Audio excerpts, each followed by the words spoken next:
Sex is a biological thing, isn't it? You know, whether you're born as a boy or a girl. But gender is kind of a psychological idea.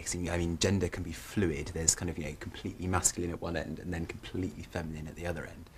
And you can sort of, people waver anywhere in between. I don't think that's how gender is seen in other parts of the world that have a more traditional notion. So if you're in Africa, say, there might be very distinct gender roles. Somewhere like Britain is probably a lot more liberal and a lot more forward in the process of equality than most countries, but it still has things to work through.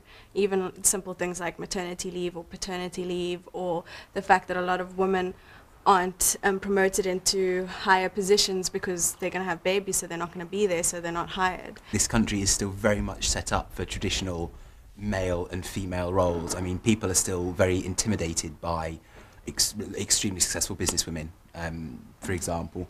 And you know, you expect a man to be in charge of something, and I think people will always kind of have more confidence in a man. Some roles are just physically for men and for women. For a long time I didn't believe that, and I was totally against even thinking that was possible or true, but I think it is, because physically we're built differently. That's quite a generalisation though. I mean, there's a huge variety in everything in terms of men and women. There's going to be some women who are a lot stronger than some men. So is it useful to say... Actually, that's something that's far more relevant to the developing world as well than the developed world, because I think in Britain there are a much smaller proportion of jobs are dependent on your, you know, physical capability. Right.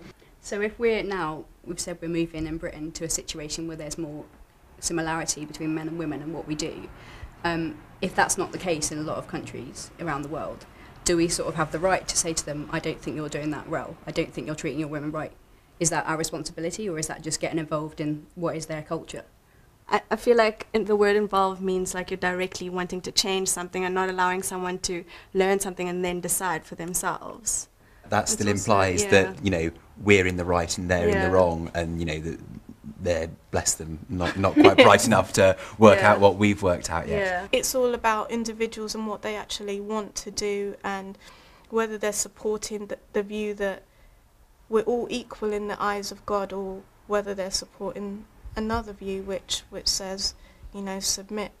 I'd have a problem with a lot of churches that don't allow women, say for example, to be in leadership roles, because, you know, although there was only male disciples, there are examples in the New Testament of women taken kind of being preachers and being leaders, so that's not really taken into account in the modern church. I recently read an article on Control Alt Shift about a woman from Afghanistan, and she was, when she was growing up, she wasn't allowed to go to school because of the Taliban was still in rule, and after a new democracy was put in place, she started going to school again, and she got a degree, and now she runs an organization where she empowers women. Just her being who she is encouragement to the people around her. I think property and ownership are probably possibly the most important thing in making a real change, kind of the, you know, deepest roots of society, if you like.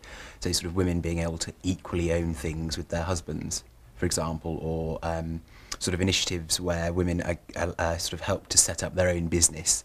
I think the best way of going about it would be sort of focus on bringing everyone out of poverty first, then sort of focus on gender inequalities, because I mean, you can try and solve gender inequalities, but if everyone's still in poverty, then you haven't really made as much a difference as you would have if you had done more about the poverty in the first place, then focused on the gender inequality issues.